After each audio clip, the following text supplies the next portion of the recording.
कैसे हो आप सब? कैसी चल रही है सबकी पढ़ाई? I hope you all are doing well. तो स्टूडेंट्स, आज का हमारा टॉपिक है कंडक्टेंस ऑफ इलेक्ट्रोलाइटिक सॉल्यूशंस। तो आज हम इसमें पढ़ेंगे रेजिस्टेंस, रेजिस्टिविटी, कंडक्टेंस, कंडक्टिविटी और कुछ फैक्टर्स जो कंडक्टेंस को इफ़ेक्ट करते हैं। तो स्टार्ट करते हैं। तो देखो, एक सेल बना लेते हैं। कौन सा सेल? Electrolytic cell. इसमें ये इलेक्ट्रोड्स हैं और ये हमारी बैटरी हो गई। बैटरी का नेगेटिव टर्मिनल और पॉजिटिव टर्मिनल। और यहाँ क्या होगा? सॉल्यूशन होगा। कैसा solution? Aqueous solution of salts. तो सॉल्ट्स क्या होते हैं? वाटर में आयनाइज हो जाते हैं, स्प्लिट हो जाते हैं आयंस में। तो पॉजिटिव आयन और नेगेटिव आयंस में स्प्लिट हो जाएंगे। या जो सॉल्ट है उसका मॉल्टन स्टेट होगा, मतलब गला हुआ, या एक्वस सॉल्यूशन ऑफ सॉल्ट होगा यहाँ। ठीक। तो क्या होता है? इलेक्ट्रिसिटी पास करती है इधर से इधर की तरफ। ऐसा क्यों होता है? यहाँ तो कोई मेटल है नहीं बीच में। मेटल में क्या होता है? इलेक्ट्रॉन्स इलेक्ट्रिसिटी को पास कराते हैं, और यहाँ कोई मेटल है नहीं, तो इलेक्ट्रिसिटी कैसे पास हो रही है? जो ये आयंस हैं, जो ये इलेक्ट्रोलाइट्स हैं, ये कंडक्टर का काम कर रहे हैं। ये जो पॉजिटिव आयन है ये नेगेटिव इलेक्ट्रोड की तरफ अट्रैक्ट हो रहा है, और जो ये नेगेटिव है ये पॉजिटिव इलेक्ट्रोड की तरफ अट्रैक्ट हो रहा है।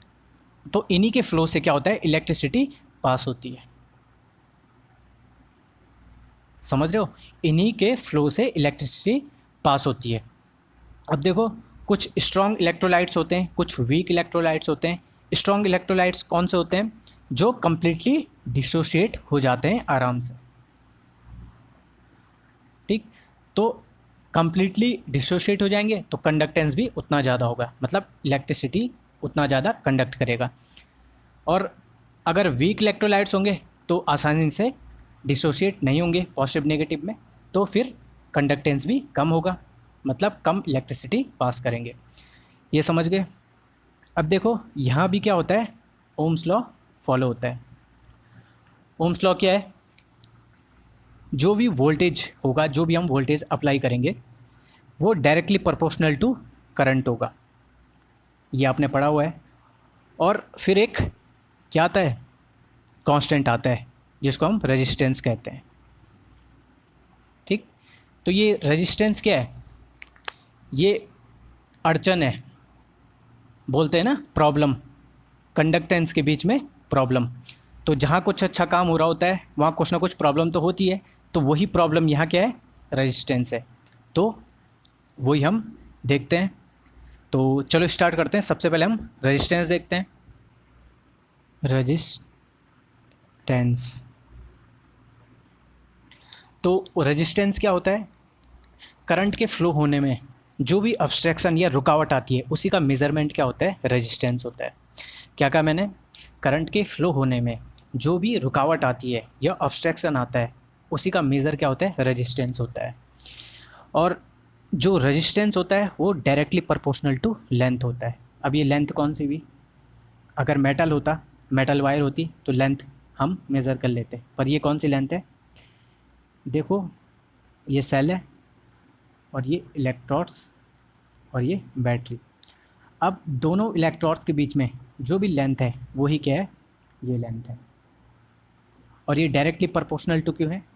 अब देखो, अगर ये लेंथ इंक्रीज होती है तो बीच में जो आयंस हैं उनको अब इलेक्ट्रोड्स तक जाने के लिए ज़्यादा क्या करना पड़ेगा?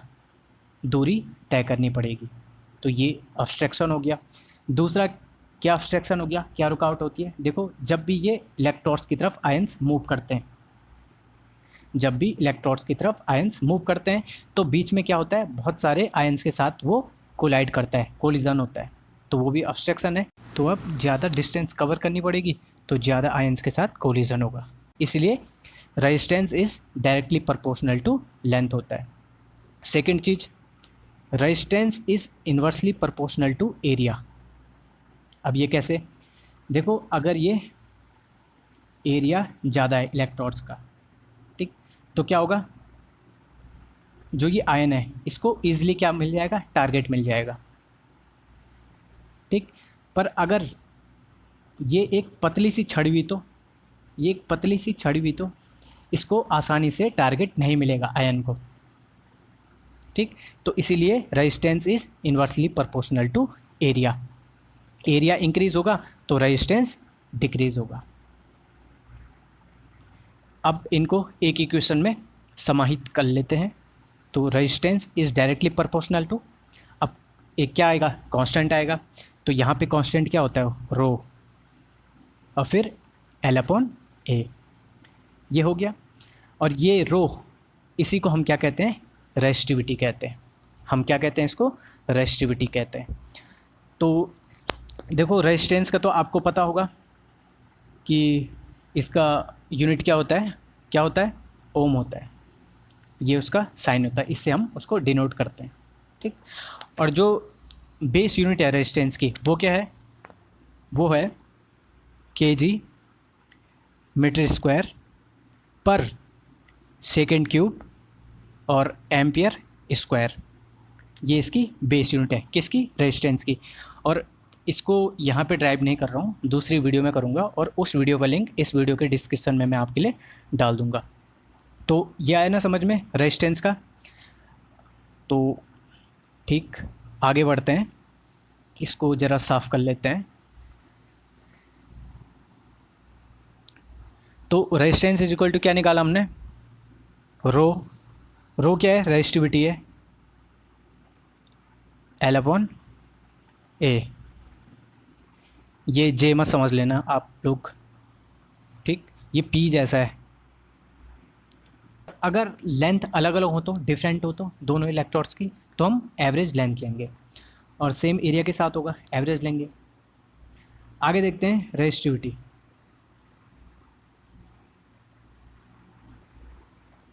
क्या होता है रेजिस्टिविटी, ऐसा रेजिस्टेंस इलेक्ट्रोड्स के बीच में, ऐसा रेजिस्टेंस जब क्या हो, दोनों इलेक्ट्रोड्स के बीच में लेंथ कितनी हो, जो डिस्टेंस है वो कितना हो, 1 मीटर हो, और जो इलेक्ट्रोड्स का एरिया हो वो 1 मीटर स्क्वायर हो, ठीक। तो उस टाइम जो रेजिस्टेंस होगा इलेक्ट्रोड्स के बीच में, उसी को क्या कहेंगे, रेजिस्टिविटी कहेंगे। ये आ गया होगा समझ में। तो फॉर्मूला तो हम यहीं से ड्राइव कर लेंगे। तो रो इज इक्वल टू, ए को ऊपर ले जाओ तो ए अपॉन एल, ये होगा, ठीक। और ये ए अपॉन एरिया अपॉन एल जो है, ये तो क्या होगा, फिक्स होगा, सेल का होगा ना, एरिया जो होगा वो फिक्स होगा इलेक्ट्रोड्स का, और जो लेंथ होगी, डिस्टेंस होगी इलेक्ट्रोड्स के बीच में, वो भी फिक्स होगी। तो फिर इसको हम क्या कहते हैं, सेल कांस्टेंट कहते हैं, और इसको जी स्टार से हम क्या करते हैं, डिनोट करते हैं, ठीक। आया समझ में। तो इसमें और कुछ देखो, हाँ, रेजिस्टिविटी की जो यूनिट होती है वो क्या होगी, देखो रेजिस्टेंस की क्या होती है, ओम होती है, ये आपको पता है। और एरिया की क्या होगी, मीटर स्क्वायर होगी, और जो लेंथ है उसका क्या होगा, मीटर होगा। तो फिर रेजिस्टिविटी की यूनिट क्या हुई, ओम मीटर, ये हो गई। और हम इसको सेंटीमीटर में भी क्या कर सकते हैं, शो कर सकते हैं। तो 1 मीटर में कितने सेंटीमीटर, 100 सेंटीमीटर। तो 1 ओम मीटर में 100 ओम सेंटीमीटर, ये है। तो हम इसको कैसे लिख सकते हैं फिर, 1 ohm centimetre is equal to 0.01 metre, ठीक। तो ये तो यूनिट्स की बात है, समझ ही गए होंगे आप। तो ये चीज़ हो गई है। अब देखो कंडक्टेंस,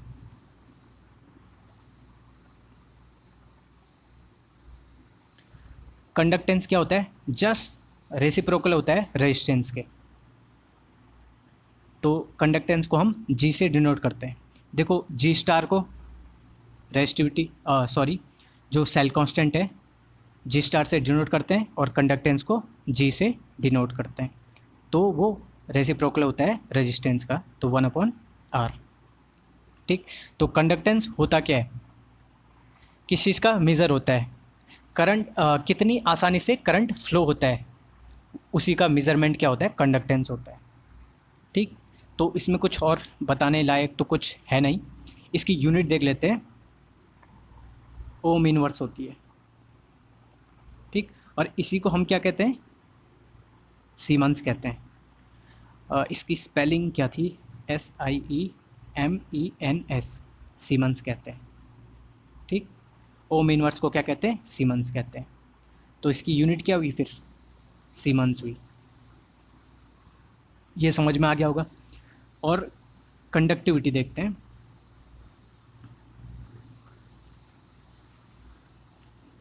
कंडक्टिविटी क्या होती है, जस्ट इनवर्स रेजिस्टिविटी के। तो कंडक्टिविटी को हम डिनोट करते हैं कप्पा, कटप्पा नहीं, कप्पा। कटप्पा बोल भी सकते हो अपने हिसाब से। तो जस्ट इनवर्स रेजिस्टिविटी के, ये हो गया, ठीक। तो कंडक्टिविटी क्या हुई, ऐसा कंडक्टेंस इलेक्ट्रोड्स के बीच में, ऐसा कंडक्टेंस जब क्या हो, जो इलेक्ट्रोड्स के बीच में लेंथ है वो 1 मीटर हो, और जो इलेक्ट्रोड्स का एरिया हो वो क्या हो, 1 मीटर स्क्वायर होगा, ठीक। तो यही होता है। इसको साफ कर लें, ठीक। अब देखते हैं हम जो कंडक्टिविटी होती है उसकी यूनिट देखते हैं। तो अभी हमने रेजिस्टिविटी की यूनिट क्या देखी थी, ओम मीटर देखी थी। और इसका अगर इन्वर्स कर दें तो ये कंडक्टिविटी की यूनिट हो जाएगी। और ओम इन्वर्स को हम क्या लिखते हैं, सीमंस भी कहते हैं। तो सीमंस मीटर इन्वर्स भी इसकी यूनिट हो जाएगी। और इसको सेंटीमीटर में भी हम लिख सकते हैं। तो ohm inverse centimetre inverse is equal to 100 ohm inverse metre inverse, ये हो जाएगा। क्यों, क्योंकि 1 metre is equal to 100 centimetre होता है, और मीटर यहाँ पे इन्वर्स है तो इसलिए 100 यहाँ होगा। तो ये आया समझ में।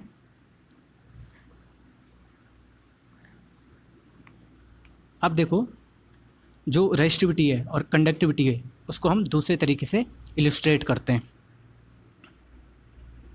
एक क्यूब बना लेते हैं, और इसकी जो एड्ज होगी वो 1 मीटर है। तो ये भी फिर 1 मीटर हुई, और ये भी 1 मीटर हुई।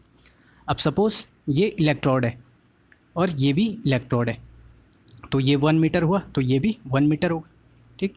तो ये बैटरी से जुड़ी हुई है। अब देखो, जो इलेक्ट्रोड है उसका जो एरिया है वो 1 मीटर स्क्वायर होगा। ये भी 1 मीटर है, ये भी 1 मीटर है। तो जो इलेक्ट्रोड होगी जब सॉलिड फॉर्म में, तो उसका 1 मीटर स्क्वायर एरिया होगा। यह है समझ में। दोनों के बीच में दूरी कितनी है, 1 मीटर है। तो अब इसके अंदर 1 मीटर क्यूब जो ये वॉल्यूम है, इसके अंदर जो भी सॉल्यूशन होगा इलेक्ट्रोलाइटिक, जो भी सॉल्यूशन होगा, एक्वस सॉल्ट सॉल्यूशन जो भी होगा, उसका जो कंडक्टेंस या रेजिस्टेंस होगा उसी को हम क्या कहेंगे, रेजिस्टिविटी कहेंगे, या उसी को हम क्या कहेंगे, कंडक्टिविटी कहेंगे। समझ में आ रहा है आपके, ठीक आ रहा है ना समझ में। जो भी इसके अंदर रेजिस्टेंस होगा इलेक्ट्रोलाइटिक सॉल्यूशन का, उसको हम कहेंगे रेजिस्टिविटी, और जो यहाँ क्या होगा, कंडक्टेंस होगा, उसी को हम क्या कहेंगे, कंडक्टिविटी कहेंगे। अब देखो, हमने क्या पढ़ा था, resistance is equal to rho into L upon A, ये पढ़ा था।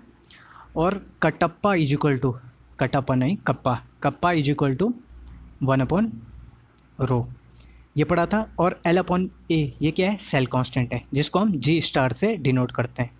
किससे करते हैं, जी स्टार से, ये करते हैं डिनोट। और अब हम इसको कैसे लिख सकते हैं, रो इज इक्वल टू 1 अपॉन के, ये लिख सकते हैं। तो अब इस इक्वेशन में रख दो। तो R is equal to 1 upon conductivity, ये हो गया सेल कांस्टेंट।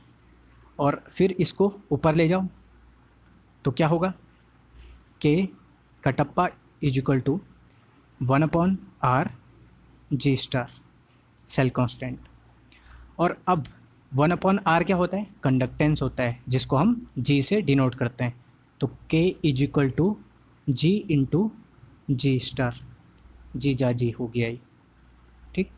तो ये बहुत इंपॉर्टेंट इक्वेशन है, तो इससे रिलेटेड हम क्वेश्चन करते हैं एक। देखो हमारे पास ये क्वेश्चन है, इसमें हमारे पास क्या दिया गया है, resistance of a conductivity cell. Conductivity cell क्या होता है ये आगे के वीडियोस में पढ़ाऊंगा। अभी इलेक्ट्रोलाइटिक सेल समझ लो, तो उसका रेजिस्टेंस कितना है, 1500 ओम है। तो हमें सेल कांस्टेंट निकालना है, और उसका if the conductivity of the solution is इतना, तो कंडक्टिविटी दी गई है, तो सेल कांस्टेंट निकालना है। तो हमारे पास क्या फार्मूला है, कटप्पा मतलब kappa is equal to G into G star. तो ये जी क्या है, कंडक्टेंस है, और ये क्या है, सेल कांस्टेंट है। तो सेल कांस्टेंट फिर कैसे निकलेगा, इज इक्वल टू के अपॉन, के नहीं है कप्पा है, अपॉन जी कंडक्टेंस। तो 1/g क्या होगा, रेजिस्टेंस होता है ना, रेजिस्टेंस और कंडक्टेंस एक दूसरे के रेसिप्रोकल होते हैं, ये बताया था। तो अब हम जी स्टार को कैसे लिख सकते हैं, is equal to kappa into R, ये लिख सकते हैं, ठीक। तो अब हमें ये भी दिया हुआ है, कंडक्टिविटी और रेजिस्टेंस भी दिया हुआ है, और सेंटीमीटर में तो कोई दिक्कत नहीं, हम आंसर भी सेंटीमीटर में निकाल सकते हैं, ठीक। तो जी स्टार फिर क्या हुआ, is equal to 0.146 into 10⁻³ ohm inverse centimetre inverse. ये क्या हो गई, कंडक्टिविटी हो गई, इंटू 1500 ओम, ठीक। तो इज इक्वल टू कितना हो जाएगा सॉल्व करके, 0.219 सेंटीमीटर इनवर्स। ओम इनवर्स तो कट जाएगा ना, तो सेंटीमीटर इनवर्स बचेगा बस। तो ये हमारे पास आंसर हो जाएगा इस क्वेश्चन का। फैक्टर्स देखते हैं, conductivity of electrolytic solution depends upon the following factors. तो फर्स्ट फैक्टर देखते हैं, नेचर ऑफ इलेक्ट्रोलाइट एडेड। तो अगर देखो स्ट्रॉन्ग इलेक्ट्रोलाइट हुआ, स्ट्रॉन्ग इलेक्ट्रोलाइट मतलब वो आसानी से डिसोसिएट हो जाएगा कम्प्लीटली। तो फिर क्या होगा, अगर आयंस के रूप में हुआ तो आयंस ही तो फ्लो करते हैं, ये तो कंडक्टर होते हैं इलेक्ट्रोलाइटिक सॉल्यूशन में। तो अगर स्ट्रॉन्ग इलेक्ट्रोलाइट है तो फिर कंडक्टिविटी इंक्रीज होगी, अगर वीक इलेक्ट्रोलाइट है तो आसानी से डिसोसिएट नहीं होगा, तो कंडक्टिविटी डिक्रीज हो जाएगी। सेकंड है nature of solvent and it's viscosity. देखो अगर पोलर सॉल्वेंट है तो वो क्या होगा, आसानी से क्या होगा, सॉल्यूशन बनेगा, या आसानी से जो इलेक्ट्रोलाइट हम डालेंगे उसको डिसोशिएट करेगा, क्योंकि वो अट्रैक्ट करेगा ना उसको। और ये विस्कोसिटी क्या है, देखो जो सॉल्वेंट के मॉलिक्यूल्स हैं अगर वो स्ट्रांगली अट्रैक्ट हैं आपस में तो उनकी विस्कोसिटी क्या होगी, हाई होगी। और अगर स्ट्रांगली अट्रैक्ट हैं तो वो फिर जो हम इलेक्ट्रोलाइट डाल रहे हैं उसको अट्रैक्ट नहीं करेंगे। तो अगर वो उसको अट्रैक्ट नहीं करेगा तो फिर हमारा इलेक्ट्रोलाइट जो है वो डिसोशिएट नहीं होगा, और अगर वो डिसोशिएट नहीं होगा तो फिर इलेक्ट्रिसिटी पास नहीं होगी, क्योंकि आयंस के फ्लो होने से ही इलेक्ट्रिसिटी क्या होती है, पास होती है। तो फिर कंडक्टिविटी जो होगी वो डिक्रीज होगी, ठीक। तो ये भी एक फैक्टर है जिससे कि फ़र्क पड़ेगा कंडक्टिविटी में। थर्ड है साइज ऑफ आयंस प्रोड्यूस्ड। देखो जब आयनाइज होते हैं तो अगर आयंस बड़े होंगे तो फिर कोलिजन भी, मतलब जो आयंस है उनके बीच में कोलिजन भी ज़्यादा होगा, और अगर कोलिजन ज़्यादा होगा तो रेजिस्टेंस भी ज़्यादा होगा। एंड देयर सॉल्यूशन, तो सॉल्यूशन क्या है, ये इंट्रैक्शन है किस किस के बीच में, जो सॉल्वेंट के मॉलिक्यूल्स होंगे और जो सॉल्यूट के आयंस होंगे उनके बीच में अट्रैक्शन है। अगर ये अट्रैक्शन ज़्यादा हो गया तो फिर ये जो आयंस है ये मूव नहीं कर पाएंगे, और अगर मूव नहीं कर पाएंगे तो क्या होगा, इलेक्ट्रिसिटी भी फ्लो नहीं करेगी, तो कंडक्टिविटी उससे भी डिक्रीज होती है, ठीक। फोर्थ है concentration of the electrolytic solution. इसका एक आगे पूरा टॉपिक है तो इसको हम आगे ही देखेंगे, ठीक। और लास्ट है फिफ्थ टेम्परेचर। अगर टेम्परेचर इंक्रीज करते हैं तो जो पार्टिकल डिसोसिएट नहीं भी हुए थे वो भी डिसोसिएट हो जाएंगे, और साथ ही साथ जो आयंस है उनको एनर्जी मिलेगी, एनर्जी मिलेगी, काइनेटिक एनर्जी मिलेगी, तो उनका मूवमेंट भी इंक्रीज होगा। ठीक, वो क्या करेंगे, और रैपिडली मूवमेंट करेंगे।